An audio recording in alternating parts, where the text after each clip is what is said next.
राधे राधे। जय श्री कृष्ण। कार्तिक की कहानी। एक बुड्ढे के साथ बहू थी। वह अपनी बहुओं से कहने लगा कि मेरा तो कार्तिक नहाने का मन है, क्या तुम निभा दोगी? 6 बहुओं ने तो मना कर दिया। तब बड़ी बहू ने कहा, पिताजी मैं निभा दूंगी, आप यहाँ आकर कार्तिक नहा लेना।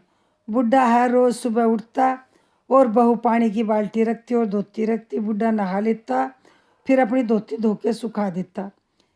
जैसे जैसे धोती में से पानी गिरता वैसे वैसे आंगन में हीरे मोती गिरते।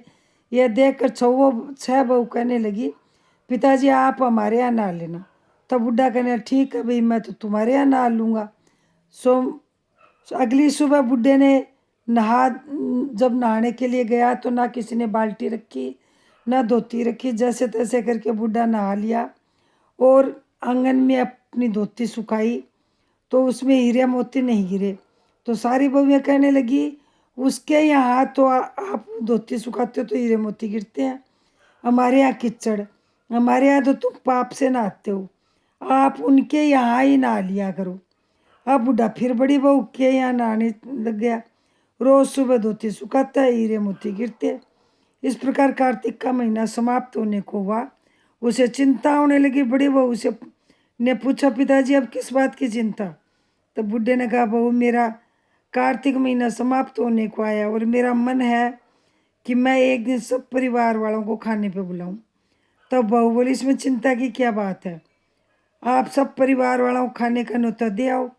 जब बुढ़ा न्योता देने गया तो 6 बहुओं ने कहा, जब तक वो घर में रहेगी हम खाना नहीं खाएंगे, हम आएंगे भी नहीं। बुढ़ा वापस आकर फिर चिंता में पड़ गया। बहू ने पूछा, पिताजी अब किस बात की चिंता? तब बुढ़े ने कहा कि बहू उनका कहना है कि जब तक तुम यहाँ रहोगी हम खाना नहीं खाएंगे। तब बड़ी बहू बोली, इसमें चिंता की क्या बात है, मैं 4 रोटी लेकर खेत पर चली जाऊंगी, आप न्योता दे आओ। वे सारी बहुएं आई। उन्होंने कुछ तो खाया, कुछ खिंडाया। बचे हुए में खाने में मिट्टी कंकड़ डाल गई। उन्होंने सोचा अब आकर परेशान होगी। यहाँ बड़ी बहू खेत में यह कह रही थी, राम जी की चिड़िया, राम जी का खेत, चुगले चिड़िया भर भर पेट। मेरे ससुरे ने घर में कार्तिक ने उतर, मैं न्योत रही खेत। इस प्रकार वह चिड़िया को बाजरा डाल कर घर आ गई। तब बुढ़ा उदास बैठा हुआ था। वह बोली, पिताजी क्या हुआ, आप उदास क्यों हैं? तब वह कहने लगी, बहू तुम्हारी देवरानी जिठानी आई थी, उन्होंने खूब खाया पिया, बचे हुए में मिट्टी कंकड़ डाल गई, तुम्हारे लिए कुछ नहीं बचा। तब वह बहू बोली, कोई बात नहीं पिताजी, मेरा क्या मतलब, 4 रोटी फिर बनाकर खा लूँगी, बाकी सब तो ठीक ठाक निबट गया। बुढ़ा बोला, हाँ बाकी सब तो बहुत अच्छे से निबट गया, कुछ कम नहीं पड़ा। बहू अंदर गई तो जाकर देखा जिस खाने में वह मिट्टी कंकड़ डाल गई थी उसमें हीरे मोती बिखरे पड़े हैं। घर महल हो गया, सारा घर धन दौलत से भर गया, अन्न के भंडार भर गई।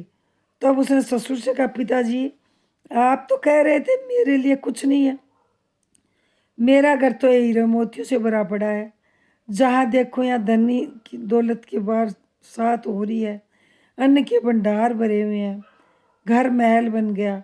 बुढ़े ने कहा, बेटी तुमने कार्तिक सत से निभाया था, उन्होंने पाप से। कार्तिक देवता तुम पर प्रसन्न हुए, सो उनकी कृपा से तुम्हारा घर भर दिया। जैसे कार्तिक देवता उस पर बड़ी बहू पर बरसे, ऐसे सब पर बरसे। कहते सुनते हूँ कारा बरते।